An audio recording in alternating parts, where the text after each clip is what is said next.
Hey, welcome back to my podcast. And I want to talk about an article, a comment that was, a question that was asked on Reddit. And I'm just going to jump right into it and read it, and then I'll chime in because I want to talk about two things, right?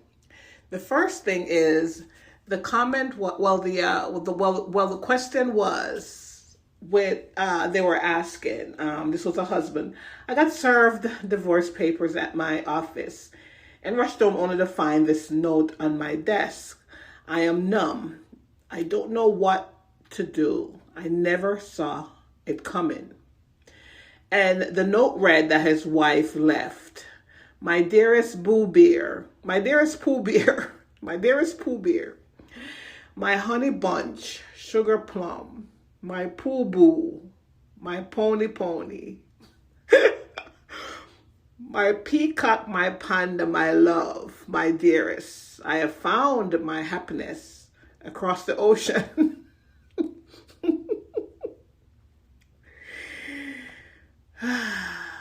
My baby, please. I guess she said, my baby, please, you'll find it too. You know, it wasn't working out, love. Daddy always said when he met you that you are not the one for me. I am in a rush to catch a flight. We'll email you codes and stuff. I don't want anything from you. Don't text me, Pooh Bear. I am happy. I'm happy finally. Your loving ex-wife, right? Somebody commented that they believe that she was catfished because she said she's overseas. So, and for it to happen so fast, they felt that she must have been catfished or that sorts, right? And that comment brought me to another article that's published 2 days ago, and it's in reference to Shamar Moore. He plays in Criminal Mind. That's the African American guy. I think he's African American. Yeah, that plays in Criminal Mind as one of the FBI specialists, right? According to what this article is saying, a woman was released without arrest after arriving with luggage at Shamar Moore's Los Angeles area home on Friday, July 31st, under the false belief that she had been invited to move in with the actor. The LAPD was called to the SWAT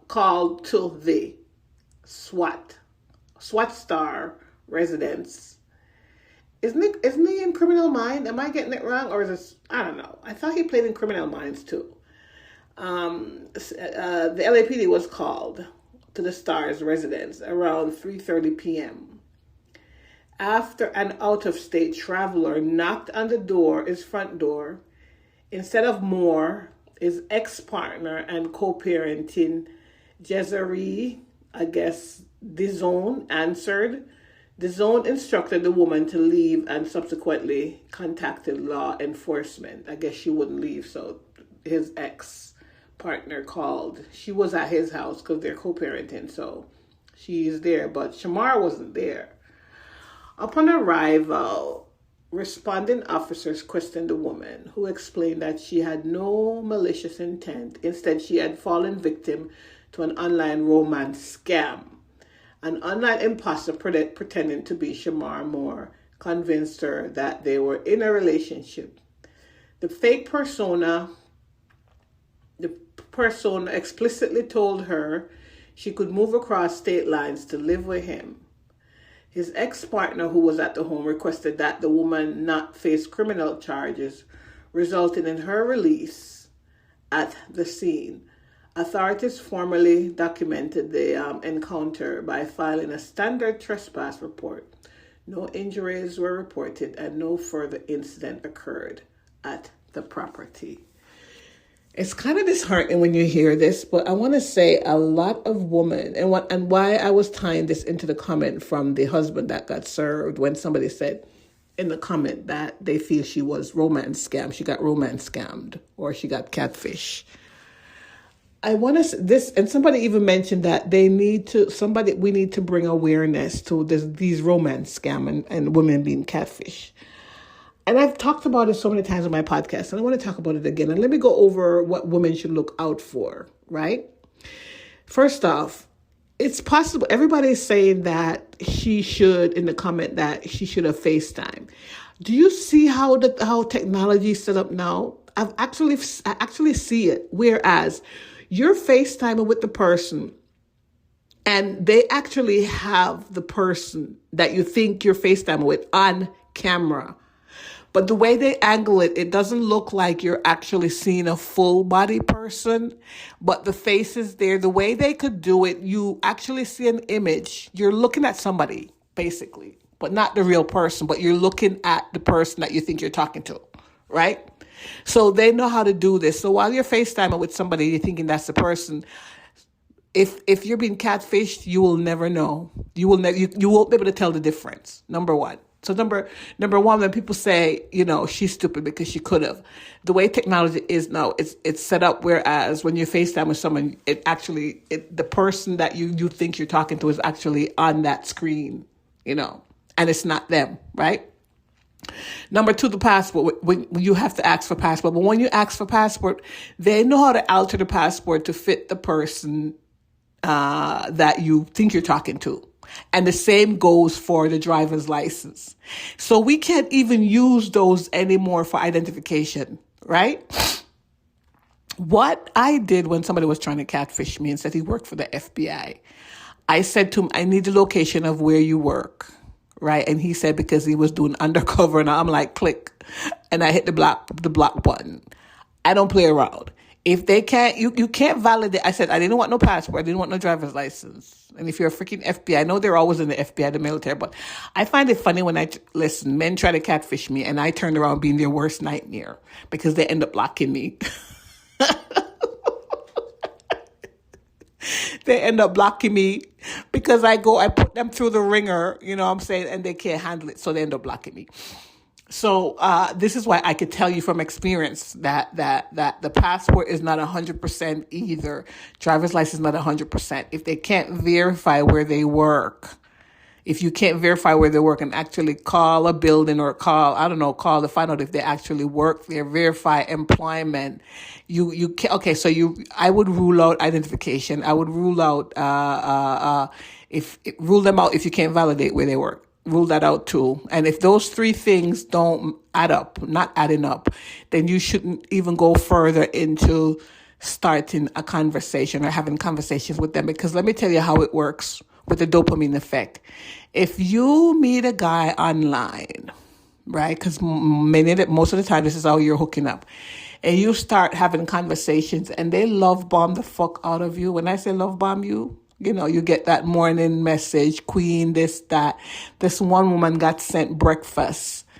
Every morning, Uber delivered breakfast to her every morning for like a month. It only take a month for them to get you hooked. For them to get you hooked. 1 month. She ended up losing like 400, almost $500,000, right? And this was in crypto because he told her that to invest in some crypto shit and he swindled her. So she got swindled. And this was a big woman that was, a top executive. So it wasn't some small woman that don't have much. She was targeted. And it was the FBI who contacted her and said to her, look, you're being catfish, scammed, whatever, romance scam. And she couldn't believe it, right? Because this man for a whole month, she was getting breakfast delivered by Uber. And she was talking to him, but for some reason, she never did FaceTime him. And I don't think she validated, and they tried to validate him through identification. So if you do not form an emotional bond, because it takes a month, and with the dopamine effect with us, we fall in love when we hear shit. So when men start telling you all kind of shit within the first 2 weeks, it triggers a dopamine effect, right? And we automatically get hooked. That's all dopamine. We get hooked. So when you get hooked with the first 2 weeks and then a month pass and 2 months, and they give you all kind of excuses after a month for not FaceTiming, but make plans after a month or two to meet with you physically. That's the thing. So you're talking to them for a month or two, and then they book a trip for you to come like this woman. I mean, I can you believe that shit? She flew across town, probably gave up her apartment, gave up whatever, packed her bags, and was heading towards his house. This is Shamar Moore we're talking about now. Only to find his ex baby mother there. Can you believe that shit? Can you believe? And it doesn't have to be someone crazy or somebody stupid. I'm just telling women that when a man approaches you online and say he's so and so, especially these movie stars, when they say they're these movie stars or public figure or whatever it is, ask questions. Don't even ask questions. If they're not directly contacting you from their main feed, their main whatever, don't even bother. I'm not saying some of them they can't have private profiles that they'll try to but if they do contact you, then again, I personally, I'm the way I am. I have to investigate it. So if they're contacting, if anybody at all, public figure or non-public figure or whatever, contacted me from anywhere or other than their other than their profile that's public, I start my investigation. Like I start looking up. I start taking pictures. I do the Google photo search and put it in and say where else that picture pops up. And 99% of the time, the profile that they created and contacted me from belongs to somebody else. So you have to do you can't just assume that it was Shamar Moore that you're talking to. I mean, women, I really feel bad, but this is happening to a lot of women. A lot of women are getting romance scammed.